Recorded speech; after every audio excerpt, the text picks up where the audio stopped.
Are you starting a nonprofit? Do these 5 things first. Hi, we are Ted and Lisa Snyder, and we are nonprofit consultants because we believe a better world needs healthier nonprofits.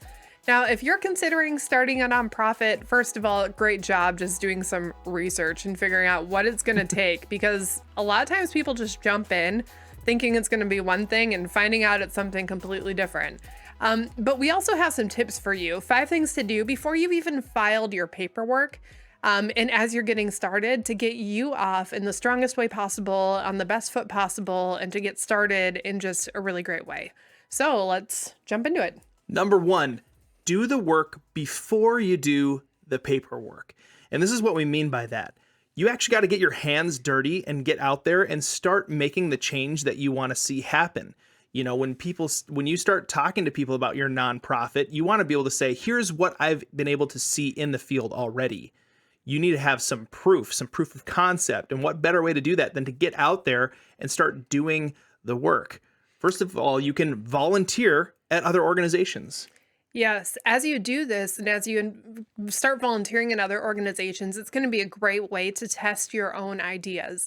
Now, we're not saying go into other organizations and try and change how they're doing stuff, to beta test what you want to do. But getting involved and understanding why they operate the way that they operate is going to give you a huge insight into what you're trying to do. We were talking to a leader one time, and they were talking about something with nonprofit and some other work. And they're like, well, why wouldn't you just run it like this? And we're like, because you can't. They were like, no, but you could just run it like this. I'm like, no, you can't. And they're like, well, why not? And I was like, because it's illegal. Like, you can't do it. It was kind of a funny conversation, but this person, if they had decided just to run and start a nonprofit, there are whole aspects of the cause that they cared about that wouldn't have gone the way that they thought because they didn't understand how some of the underlying systems and structures needed to work. Additionally, a lot of causes are massive in scope. And so if you're going in thinking, oh, I know how to fix this, it's a lot easier to learn while volunteering at another organization and getting a different perspective than to try and get everything started on your own and realize a few months in, maybe you chose the wrong mission statement. Maybe your vision isn't quite right. Maybe the actions you're taking aren't as beneficial as they could be to the overall cause. You'll learn a lot by doing the work, either just through osmosis, through doing it, through learning through other leaders, through seeing some of the pitfalls and problems of nonprofit work in general, as well as in the specific area that you're volunteering in. And it's going to set you up for better success as you go and launch your nonprofit. Another way that you can do the work before you do the paperwork is to start small projects on your own, not big giant projects. You're not actually launching the nonprofit yet, but you're like, hey, our nonprofit wants to feed homeless people. So guess what? You go out, you buy a bunch of hamburgers, and you hand some out. Like, just kind of start doing some of the work. You don't need to have paperwork to actually help people. Whoa, that's crazy.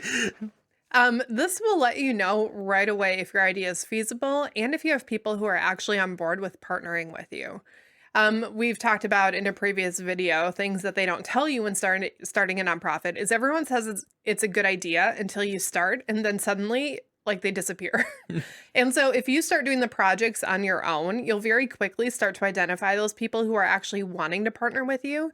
And you'll be able to see if you have people who want to partner with you, and what you can expect for getting started. It's a great way to start testing out your leadership skill, to start figuring out if you know how to communicate your vision, if you know how to communicate why it's important and why it matters, if you know how to organize a group of people coming together to all work together toward the same cause.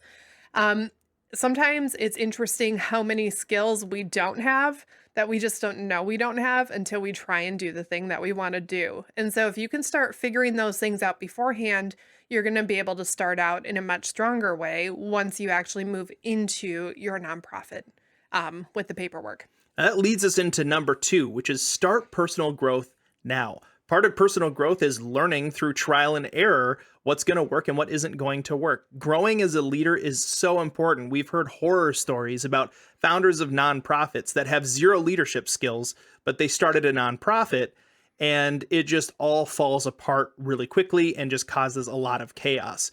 You want to start your personal growth journey right now before the nonprofit paperwork is even finished. Start doing research like you're doing right now. Start investing in yourself as a leader. Take a course, find a mentor, do the kind of things that are going to help you grow as a leader. So that way, when you eventually go to somebody and say, hey, we would like to ask for a $1,000 donation, they respect you as a leader, as a personality who can actually get things done and accomplished. And they know that not just that you've done some work, but you also have the proof as a leader that you can accomplish what you say you're going to accomplish. Number 3, find the right board members. Not every person who offers to be a board member is the right board member, and not every person who is a right board member is the right board member for your organization. And not any person who can fog a mirror is a right board member. Sometimes we're like, we need 5 board members. And then we only have 4. And they're like, I'll grab my cousin. Don't do that. Right. Nonprofits rise or fall, not just on their leadership, but on their board.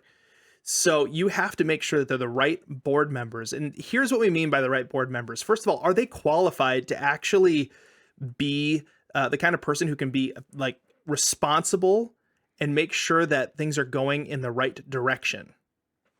Yes.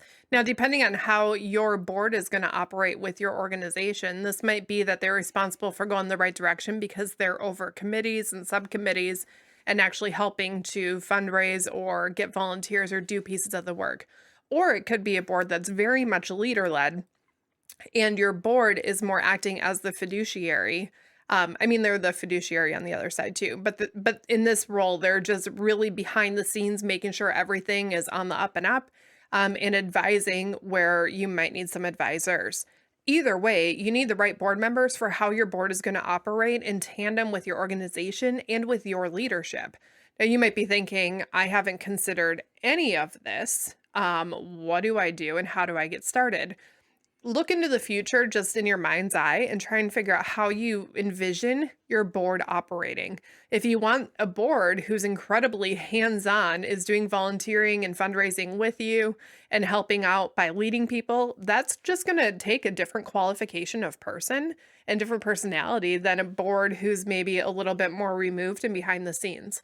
Both of them can work extremely well, but you need to find the right board members for the type of board that you want, and then find board members who are qualified for the type of board that you want, and find board members who understand what it is that you're trying to do. Because having the wrong board member is a headache. You don't want to have to go through removing the wrong one.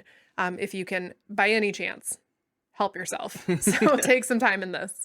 Right. Good, really great board members are ones that have great network connections.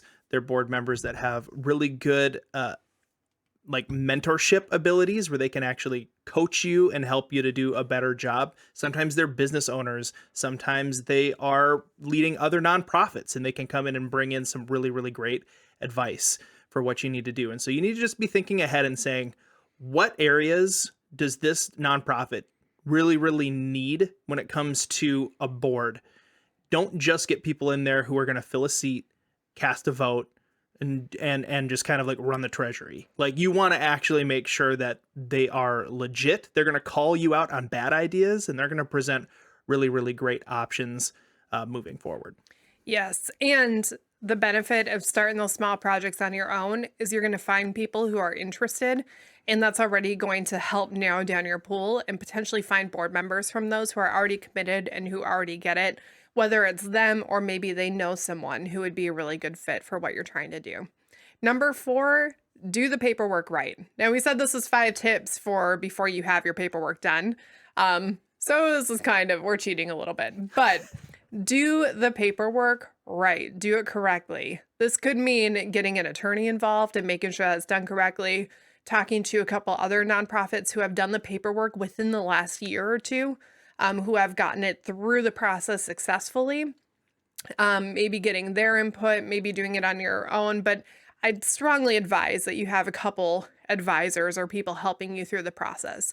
There are a lot of moving parts. There are a couple different stages that you have to go through. It's not just one set of paperwork. There's usually stuff at the state level, at the federal level. It's just make sure you do it correctly. And make sure that you're filing the right type of paperwork, because there are a couple different options that you can go to. Basically, do it right. Having to go through and fix issues is going to be more expensive and it's going to take more time and it's going to prolong the process. You're already waiting quite a while to get that finalized paperwork and you can start accepting donations in hand, and you don't want to make that last any longer than it needs to. So make sure you're doing it correctly. And when you're writing out your vision statement in there, you're writing down what the goal of your nonprofit is, and you're starting to kind of talk through that stuff. Make sure that you're doing it well and that you're keeping it specific enough to be accurate, but broad enough that it gives you some wiggle room so that as you are learning, you can pivot as you need to and still maintain within your organization. Good. Number 5, start pre-fundraising. Yes. Talk about this a little bit. So, a lot of times nonprofits want to wait for all the paperwork to get into their hands before they start doing any work as a nonprofit. The typical the way that we see things happen is someone has an idea, they they find their board members, they file their paperwork, and then the paperwork shows up and they're like, okay, now what? And there isn't really a plan in place. They don't really know what the next steps are. So, what we recommend is starting to do that research, volunteering at other organizations, starting projects, finding the right people, do your paperwork, and then start pre-fundraising. Start actually doing the work of your nonprofit. Now, there's a fine line here because you can't accept donations that are going to be tax deductible, but you can start doing small projects for free. You can start just getting the people together and the board members together to start putting together a plan. You can start your fundraising plan and at least start those phone calls where you're getting in touch with potential donors or potential volunteers and having the conversation that says, hey, I'm starting a nonprofit. Here's what we've already done. Here's some of what we've done behind the scenes. Here are a few stories that we have. We're waiting for our paperwork to come through. I'm wondering if you would be willing to support our organization, maybe financially.